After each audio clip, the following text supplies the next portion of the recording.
Well, hello everyone, and welcome to this Parkinson's Academy webinar. My name is Dyga Hastus, and I'm the head of the Parkinson's Academy and the chair for the sessions this afternoon.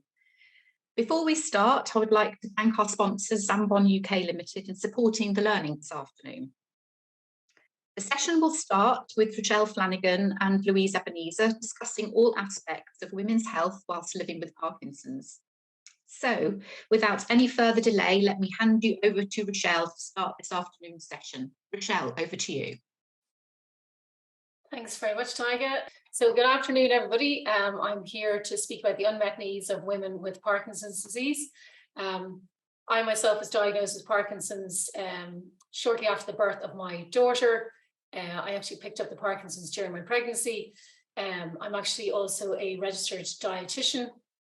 But I've been doing a lot of advocacy around the specific needs of women with Parkinson's through my own lived experience and the many women I know living with Parkinson's disease. So I'm just going to start off with a bit of a backdrop in terms of, 50% of the world are women, and we all experience menstrual cycles, and everyone is familiar with the term of PMS. So all the signs and symptoms of PMS are things like bloating, breast tenderness, depression, lack of focus, anxiety, mood swings, all of these different things. And PMS, there's up to apparently over 150 different symptoms, believe it or not, of PMS. Then we've got what we call premenstrual dysphoria, dysphoric disorder, which is kind of a very severe form of premenstrual syndrome. And that's when women suffer from depression, anxiety, very emotional, labile, anger, irritability, difficulty concentrating, change in appetite, change in sleep, feeling overwhelmed.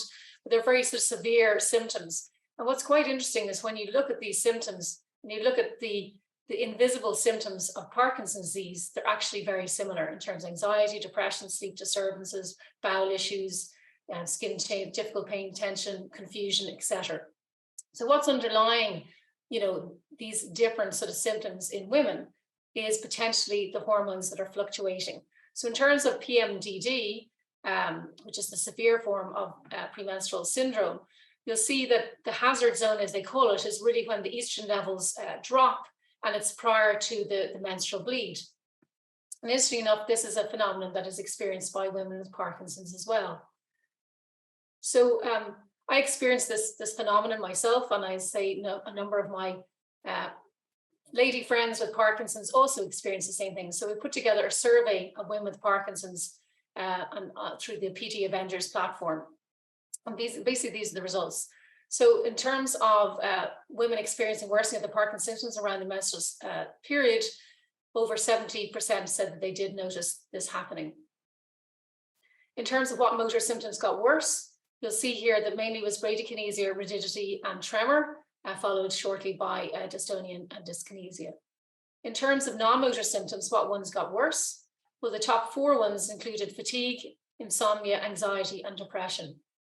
And obviously you can see a number of other symptoms that have been triggered around their menstrual cycle.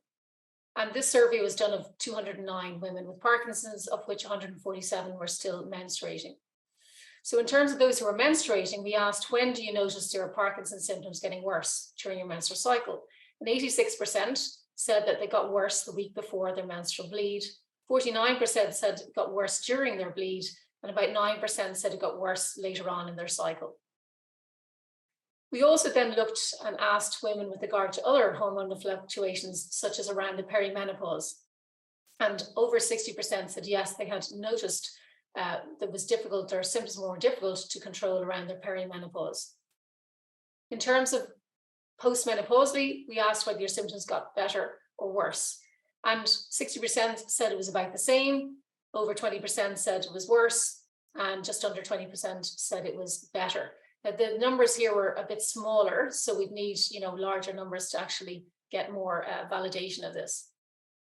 How many of you had hormone replacement therapy? So just under 80% weren't on hormone replacement therapy. In those who did take HRT, did it improve your Parkinson's symptoms? And just over 40% said yes, they felt it got better, though there was just under 30% who said it got worse. And again, the numbers are pretty small, but we need more information to validate this. When did you start HRT? Basically, we asked women when did they start HRT, and over 70% said they started during their perimenopause. So Louise, what Rochelle has spoken about already, does it ring true when you're in clinic? Yes, with all our patients, our female patients, I've started asking them all about their premenstrual cycle, their perimenopause, the menopause symptoms, and it's quite varied, their symptoms. But I have noticed with some of our younger ladies that are still menstruating, they have 2 good weeks a month. So it's really difficult for them to manage their symptoms. So we're trying to go down the route again of continuous dopamine stimulation, long-acting dopamine agonists, trying to use COMT inhibitors with their levodopa. We've also done some very early referrals for DBS for some of our younger ladies, trying to manage their symptoms. But the key is, I think, is managing with a diary, working out what is your Parkinson's symptoms and what is non-motor, but it's such a huge overlap because it all merges into one as a woman and trying to work out what's what. So, and sometimes it's easy to have a look with a PKG if they've got motor fluctuations, because a lot of their dystonia gets a lot worse during this time, as does dyskinesia. So you can have a little look. So what I've done with a few ladies, as opposed to having their PKG, I've put it on over the month. So had a 4-week window, but done it individual weeks to see how we can make an improvement in their symptoms. Brilliant. Thank you, Louise. Michelle, welcome back. So anyways, I mentioned in terms of the research or the survey results show that, so basically when we asked whether neurologists, engaged with them around the hormonal effects on Parkinson's, basically whether it was impact of their hormone on their symptoms or whether they adjusted medication around their cycles, suggested HRT, or spoke to them about the effect of perimenopause or menopause on their Parkinson's, you can see here that a whopping 90% of the women pretty much said that neurologists did not engage on any of these points. So that is a real concern.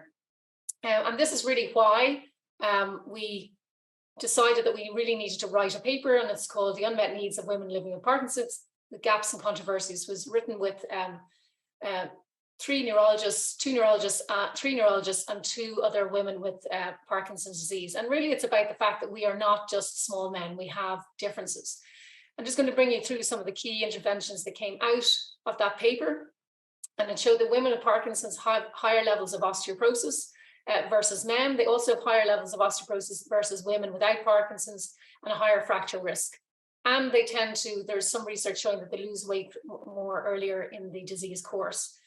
So ultimately, really, women with Parkinson's should be screened for osteopenia or osteoporosis and diagnosis, and referred to a dietitian and a physio, and really to try and avoid development of malnutrition, which we know has a negative impact on outcome with Parkinson's, and obviously to improve bone deterioration, because obviously a big risk is a fall, and it's not good for people with Parkinson's to end up in hospital for many days.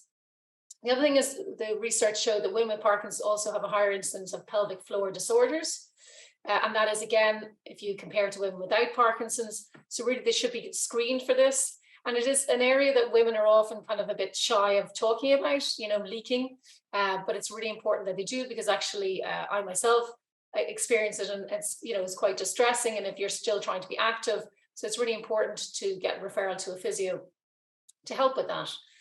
In terms of motor symptom differences, the main things are women tend to have more tremor, restless legs. Facial masking is a really big one in terms of sort of gender difference, in terms of women, struggle, because women are supposed to be smiley and happy and, be more sort of, demonstrative in terms of their facial expression. So actually it came through the research that women feel that they lose their femininity in terms of maybe that facial masking, and it impacts relationships, because women, I suppose, are seen to be in that sort of role within families, etc. And obviously then in terms of dyskinesia, and I'm just going to I added in a few extra slides that weren't necessarily in the unmet needs paper, but just some research I've been doing recently with regard to women's differences. And just in terms of what's quite surprising is that in terms of body weight, there's some thoughts that maybe body weight is has an impact in terms of dyskinesias. But actually it's shown in quite recent research by a research called Conti, that adjusting plasma levodopa levels by BMI show the most relevant pharmacokinetic differences according to gender. So women tend to suffer more dyskinesia, and there's an issue in terms of, it's not necessarily body weight, and it's BMI. So whether it's to do with the sort of body fat and muscle differences between men and women, and basically that, body BMI, which is the body mass index, more than body weight, can be useful to set up the best personalized approach in terms of management of things like dyskinesia for women. And also PPI studies show that female gender represents a crucial non-modifiable predictive factor for dyskinesias independently from body weight. Having said that, as I mentioned earlier on, women tend to apparently lose weight earlier in the disease course. There's not enough studies really to kind of say that women definitely suffer from more weight loss than men. But what we do know is that basically weight losers tend to have a higher amount of dyskinesia, and obviously women apparently have more dyskinesia. And if you look at the image on the left-hand side there, it shows there that weight losers tend to get a higher levodopa dose per kilogram of their body. Then they get, more dyskinesia. They lose more weight because obviously dyskinesia burns more energy. Then they get higher levodopa. Then they get more dyskinesia, and basically the cascade continues. And this is a big issue I know from many of my peers with young onset Parkinson's disease who have dyskinesia, that this is what's happening to them, and it's not been addressed by the neurologist in terms of, so a man who is 6 foot and 16 stone is getting the same levodopa 3 or 4 times a day as a woman who's 58 kilos and 5'4". So it doesn't make sense. And also in terms of pharmacokinetic factors, basically renal clearance of drugs is decreased in women because we have a lower GFR rate. Women have lower gastric pH, lower plasma volume, BMI, average organ blood flow, total body water differences, all which affect drug distribution and pharmacokinetics. And also responses to drugs are affected by the physiological changes during the menstrual cycle as well. So there are many factors that need to be considered when planning care and management of women with Parkinson's. From a non-motor perspective, women tend to have more insomnia, mood changes, and as I mentioned there, in terms of also leakage. Also mood disturbance such as anxiety, depression, and apathy, which the survey showed symptoms of worthlessness, irritability, self-punishment, loss of pleasure, self-dislike. So these are kind of, almost as well, there's the non-motor aspect, but there's the gender aspect of that sort of feeling of, women feel that they lose perhaps their role in the family setting in terms of being the sort of the captain of the ship, and also maybe losing their femininity. And so this can lead to presenting with more emotional impairment than their male counterparts. The other thing is they suffer from more pain. And in terms of psychosocial, again, have more psychosocial distress, self-reported disability, a negative self-image, impaired sexual intimacy, and a feeling of also not being heard.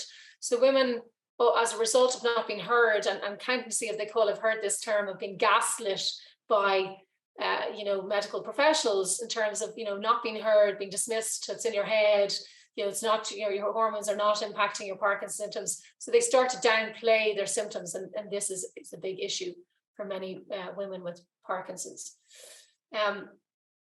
The other thing is from a care differences point of view, women are twice as likely to need a paid caregiver. And there are many more years where they need more alternative caregiving because they often outlive their spouse. Often women, don't have people attending appointments with them as much as men with Parkinson's would have, say their wife or partner attending. Women often have to attend on their own. There's a faster rate to using paid caregivers than men, and also women with Parkinson's are more likely to end up in a nursing home sooner than men are. And obviously this is a big issue, and we did a webinar with the World Parkinson's Congress, and we did a survey before that, and it was very strong that many women are really worried about the future of living with Parkinson's without support and what is going to happen to them. And we do know from the Ending Parkinson's book that's written by Michael Oakpan and Bas Bloom and Ray Dorsey, that actually it's quite significant in terms of the lack of care when you get into a nursing home, that you basically die earlier if you're in a nursing home sooner with Parkinson's because you don't get the same neurology care. So again, these need to be factored in and need to be discussed and planned. In terms of then the hormonal stages, There's obviously a whole range across from, around the periods, which I mentioned, and which is mentioned that women can lose up to 1 to 2 weeks of their functioning around every month, and that's a long time from in your 20s diagnosed with Parkinson's to have that impact. And it means that a lot of women end up leaving the workforce, which actually has a big impact, in the economy. So we know that people who are diagnosed with Parkinson's early, with young onset Parkinson's, tend to lose 20 years of lifetime employment. So then pregnancy, obviously there's issues with regard to fertility, planning, safety during the pregnancy, during the childbirth. So there was one woman I spoke to who she had really bad dystonia around her abdomen, and was causing obviously issues in terms of the baby because her muscles were, so she's at risk of going into premature labor. And then obviously there's things like, postnatal depression. So we know that, depression is a symptom of Parkinson's anyway, and we know that women suffer from these symptoms more readily. So what happens post-pregnancy? Does that get worse, and how do we manage it? And then we've got the perimenopause in terms of Parkinson's symptoms fluctuate. I certainly noticed that myself, and I know some women do, as I showed in the survey. Obviously then in terms of menopausal symptoms, which is which? How do you define? And really, does it matter? The main thing is it needs to be dealt with. And then HRT, do you take it? Do you not take it? And there's research showing in terms of Alzheimer's disease that there's a critical window of which, if you take HRT, that it can help reduce the risk potentially of Alzheimer's. And there's a question mark, is it the same for Parkinson's? And does it help in terms of slowing progression? We need answers. And then again, around menopause and actually post-menopause is actually noticing. So we know that apparently the prevalence of Parkinson's in women in terms of diagnosis tends to be, post-menopausally, and that again is to do with the drop in estrogen, which potentially has a neuroprotective factor. So the question again is, should HRT be brought in earlier? And obviously in terms of pelvic floor and osteoporosis, these need to be looked at as well. And then there are obviously the Parkinson's symptom fluctuations across all of these stages. So in terms of pregnancy, for example, I've heard some women say that their symptoms got better, some women's got worse. So again, I suppose it comes back to everyone is individual in terms of their responses. In terms of research for women with Parkinson's, we know that women are less likely to be referred to centers of excellence in the US, for example. Women with Parkinson's are underrepresented in clinical trials. There's a lack of patient registries in terms of, say, for example, in Ireland, we don't have a Parkinson's registry of which we can actually look at what are the differences between the men and women. There aren't enough women in patient registries around the world. For example, there are no patient registries for pregnant women. But I know there's an initiative by my co-author on the paper that we wrote, Anne-Lienne Oostervan, who is set up through the Movement Disorder Society to get a register of women with Parkinson's who are pregnant set up. And obviously a big issue is in terms of lack of funding for female, related Parkinson's research as well. In terms of guidance and the tools needed, really what we need to see is guidance around the management of hormonal impact and Parkinson's symptoms, the management of Parkinson's during pregnancy, maternal safety, especially around C-sections, anesthesia and postpartum depression. We need to have some kind of guidelines around customized dopamine replacement for women based on which is very strong. The research shows that we do have different responses. Personalized self-care strategies, because we can see there are different sex and gender issues that Parkinson's throws up for women versus men. Tools to help track and convey their unique symptoms and their specific healthcare needs. And symptom diaries are a way for them to be able to actually, advocate for themselves. So I'm just going to do a little plug. This is why I myself have decided to try and develop an app called My Moves Matter to help women actually to allow them to be able to demonstrate that these things are happening to them so that their neurologists and their caregivers and their health therapists can actually see what's going on and then, treat accordingly. We need a gender-specific approach. We need you out there who are working with women with Parkinson's to ask them about PMS, perimenopause, menopausal symptoms, and their impact. Do they notice? Ask them to track their symptoms over, for example, their menstrual cycle over 3 months, so you can actually start to see is there a pattern happening for them. Discuss medication options, which Louise mentioned, that might help in terms of, giving women some of those days back in their lives, which are really important. All of you sitting here listening to this today, could you imagine if you lost 1 to 2 weeks of every month? Have a big impact on your life. Monitor for weight loss and consider, do you need to adjust medication accordingly? Refer for a DEXA scan to check the bone density, check for vitamin D and calcium levels in terms of in their diet.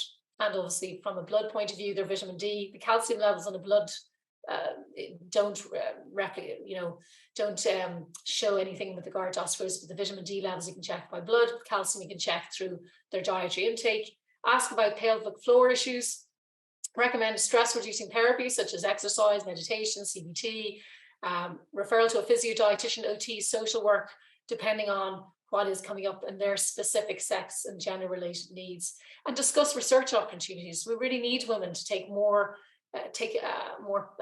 part in more research, so whether it's through the Cure Parkinson's, whether it's through Parkinson's UK, we have a women's kind of research group of which we worked very hard to ask the Michael J. Fox Foundation, and now there's a survey that if people are part of the MJ Fox platform, they can actually answer a specific women's survey, which is really fantastic. So be encouraging women to actually sign up to the Insight platform and to take part in that research survey. And I know there's a big research going on under Nacho Mata in South America, again looking at the impact of Parkinson's in women specifically, and obviously as well encouraging connection. So it's really important that women, are connected in with communities to help them with, a lot of these issues in terms of psychosocial ones. So I suppose on that note, I just want to mention that I'm a World Parkinson's Congress ambassador, and we're very excited, the community, that it's actually happening next year in Barcelona, and this is where I met my tribe. And this is where I set up with 2 friends in the US with young onset Parkinson's, the Women's Parkinson's Project, which really was because we realized that we were quite isolated and people weren't listening to our needs. So it's really fantastic to connect women into different groups, to get them to stand up for themselves and advocate for themselves. And I just have a few kind of extra sort of links to slides in there at the end. Thank you very much, Rochelle. I mean, that's a whistle-stop tour, and we could have spent hours on this, but really, really, really, really helpful, kind of giving us the baseline. I'm going to ask Louise to come in now, and I think it's an opportune moment for both of you to have a little discussion. So Louise, you've heard what Rochelle has to say. You've already mentioned how that really resonated with you earlier on, and what you see in clinic and what you do about it. And I suppose the question is, where do we go from now, and what should we be doing as healthcare professionals? Louise. I think from a nursing perspective, and PDNSA conference in October is going to be looking at women's issues, and Annette Hand, as you know, has started a project on looking at research at women in Parkinson's through the whole diagnosis through to end of life and every type of aspect of their healthcare. But I think we need to come up with some tools that prompt nurses, clinicians, allied health professionals that are dealing with people with Parkinson's to try and differentiate what is Parkinson's, what are non-motor symptoms. Yes, we know there's going to be an overlap because the symptoms of both are varied, but we need some tools to help us manage our symptoms. So if you think about all the hormonal changes that Rochelle has talked about, I know it's quite rare for young women to have Parkinson's, but we still have a lot of young ladies with Parkinson's, and then we've got to go through the whole of their hormonal cycle, from menstruation to pregnancy to perimenopausal, menopausal and old age. So we still have to manage all these ladies with all the symptoms. So it's trying to find a tool for each aspect of a lady's life. Would you agree, Rochelle? Yeah, and I think, the simple fact is, when we did the research for the unmet needs paper, we were all quite astounded how little there was, basically. So I think where do we go from here is we need to actually do the research and have published papers. So in order to have clinical guidelines around, for example, managing, say, around the menstrual cycle, the Parkinson's symptom fluctuations. So we know through Louise and other Parkinson's nurses that some women get extra levodopa, and that helps, because basically what happens in theory, but we don't know if there's more to this, but if you don't have Parkinson's, right, and you have PMS and you feel irritable and you feel moody and you feel all those kind of symptoms, what's happening is your estrogen drops, but what it does is it drops your dopamine, because there's estrogen affects your dopamine receptors and your dopamine mounts. So when you don't have Parkinson's, that's what happens, is your neurotransmitters kind of are affected. I didn't actually realize that until I started researching into this. So if you're a woman with Parkinson's, you're starting with a low level of dopamine to start with, and then you have this extra wham of your estrogen dropping and your dopamine further affected. So one of the things that we know some women are being advised is they're given, say, Madapar, they're given extra Cinnamate for that week, and some women find that is beneficial. We know other women are, for example, I was talking to one young woman who basically, she just went on the pill. She stopped having a break for her weekly bleed, and basically that ironed out her symptoms because she didn't have the drop in estrogen. So obviously there's a question mark in terms of being on that permanently. What do you do there? I know there's some women who, whatever oral contraceptive they're on, it doesn't work around that, so they have to be changed. So there's very much, but we have no trials to kind of show that. So in terms of evidence, it's really kind of our expert opinion in terms of, the likes of Louise and the other partners. But unfortunately, neurologists, you can see from the survey, aren't engaging in this, and we need them to engage in this, because, it's something that's not just happening in Parkinson's, but it happens in other neurological conditions. So it is a fact, and we need to start, recognizing that it's causing, quite distressing symptoms, for many women. I had one woman who contacted me and said that literally she spends, the week crying, the week before a period. And I say, some people might say, oh, it's just to do with, but it's the impact on her dopamine system that's making it even worse. And we need to find ways to actually treat, because we know some women are getting benefit. We could give them 1 to 2 weeks of their life back. I mean, that's huge, potentially. No, absolutely. I'm opening the floor to questions from our participants. If you'd like to use the Q&A button, that would be fantastic.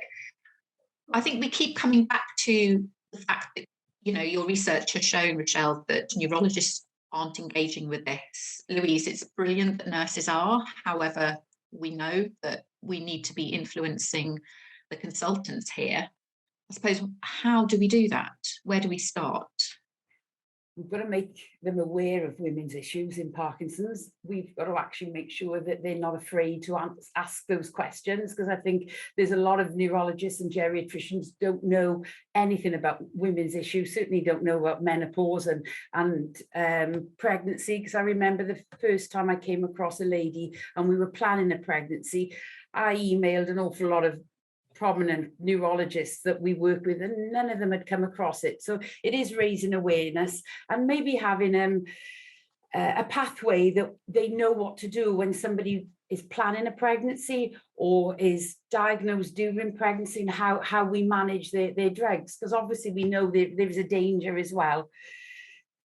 So it's trying to work out what's the best plan forward for somebody at any stage of their disease process, but it's raising the profile with the male consultants. And I know very often, I used to work with a male consultant. He said, Louise, can you sort this out? Because I don't know what to do. I think you're suited to that. We've got Daniel McDonald, who's one of our participants, who's a male geriatrician, he's called himself. Thank you, Daniel.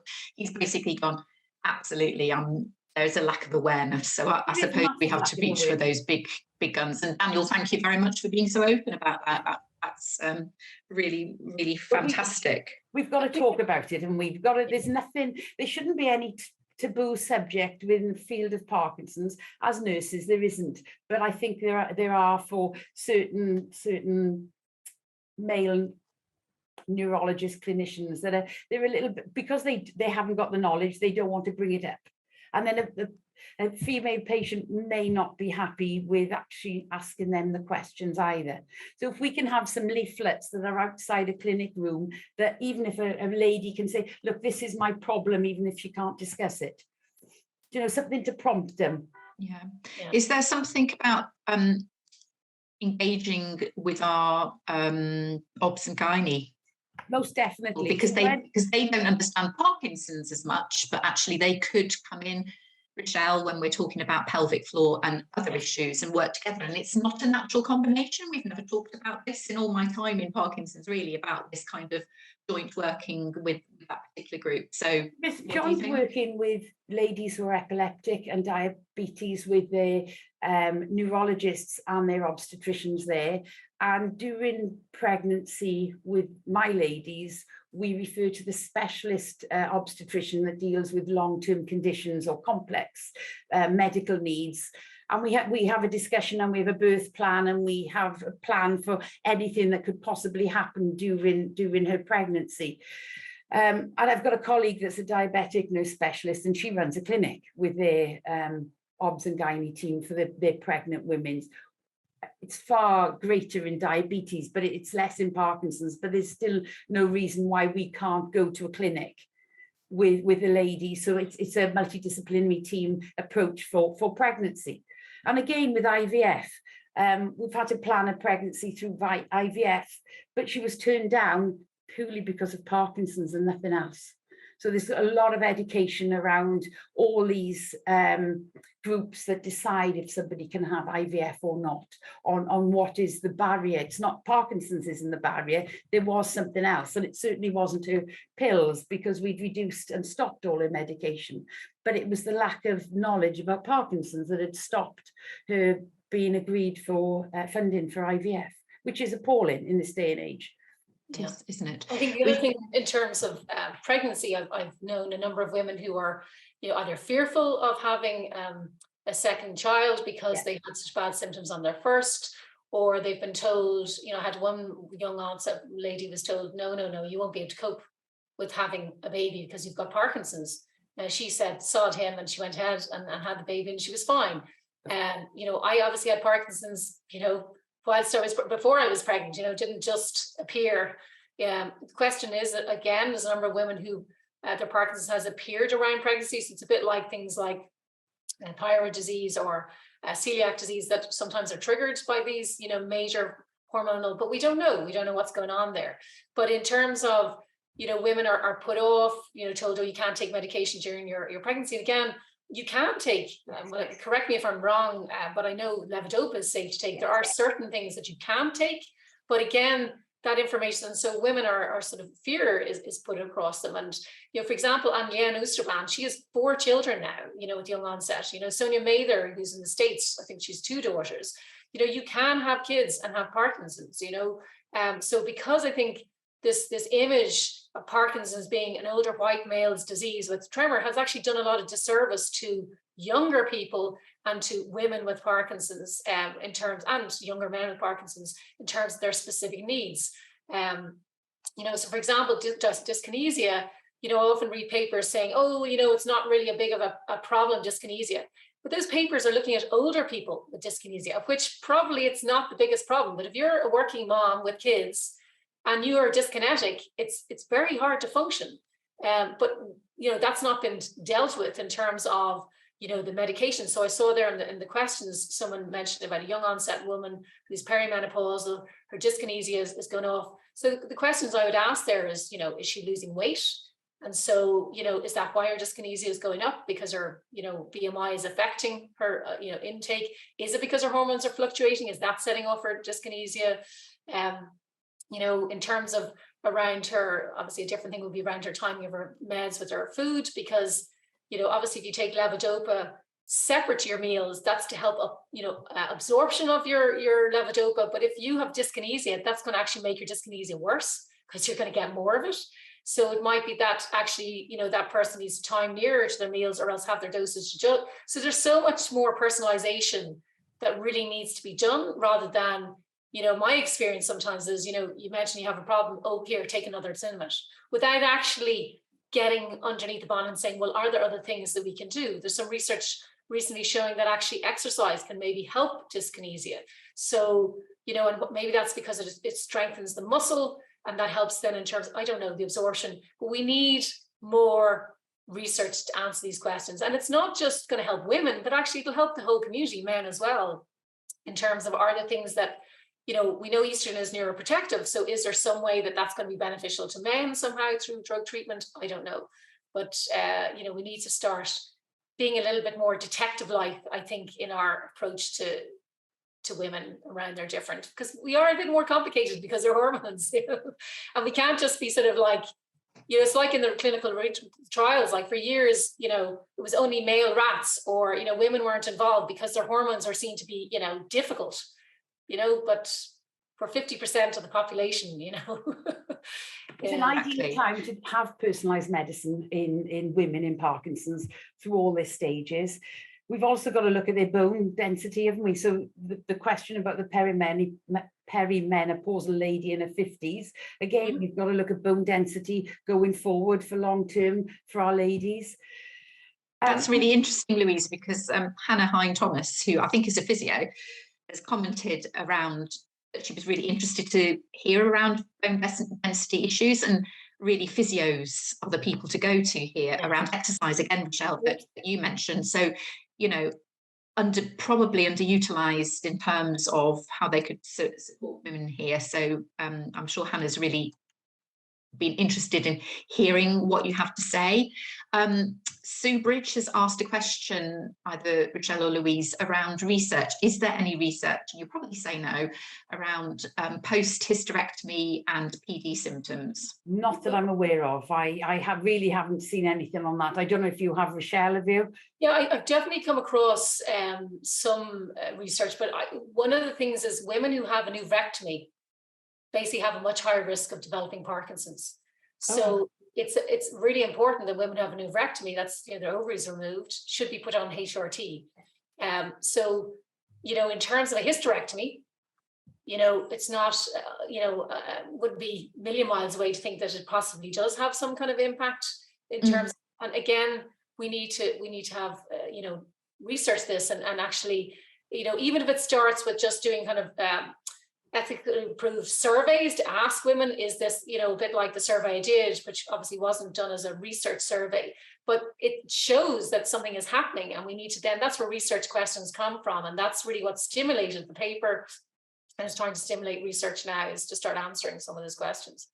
Well, the amount of ladies that are on HRT is minimal, isn't it, for the amount of people that have symptoms for HRT, purely because of the scare. But yes, the scare, the research has shown that HRT is relatively safe in the majority of women, but you can have it in gels, let alone tablets, let alone patches. There's a whole host of ways of replacing our hormones, which hopefully would even out some of the symptoms, and then we can then decide whether we are dealing with non-motor symptoms or motor symptoms of Parkinson's. So it's trying to manage your perimenopausal, your menopausal symptoms, and then you can actually then see what is Parkinson's and what isn't, and what is non-motor and what is motor.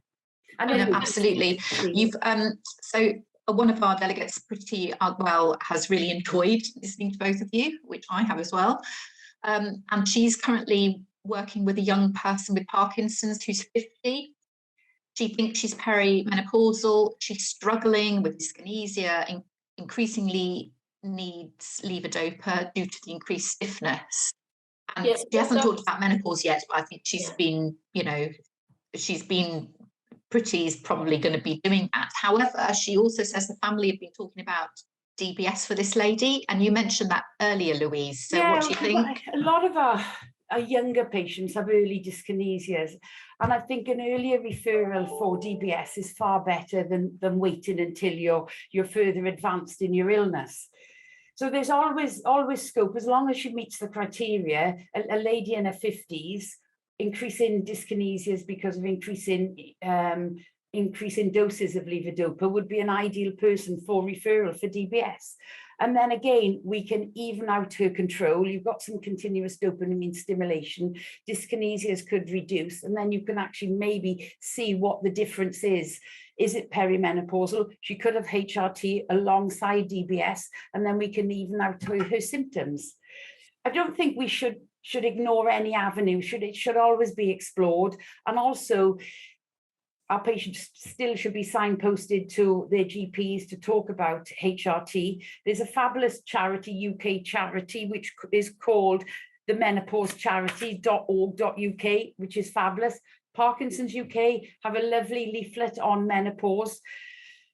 So I think we shouldn't ignore any of it, and we should always ask and delve. And again, it's always in the history taking. So if you take a good history, you may be able to come up with some better answers for the person with Parkinson's and their hormonal symptoms.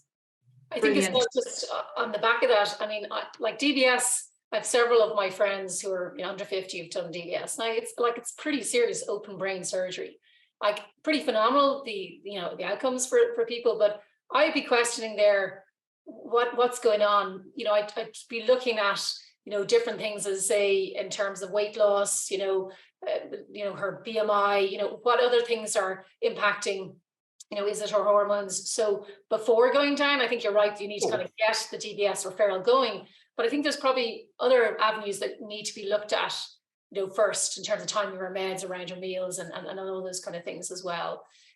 So I think that's that's really interesting, Rochelle, because Britty's come back and said this lady has got weight loss.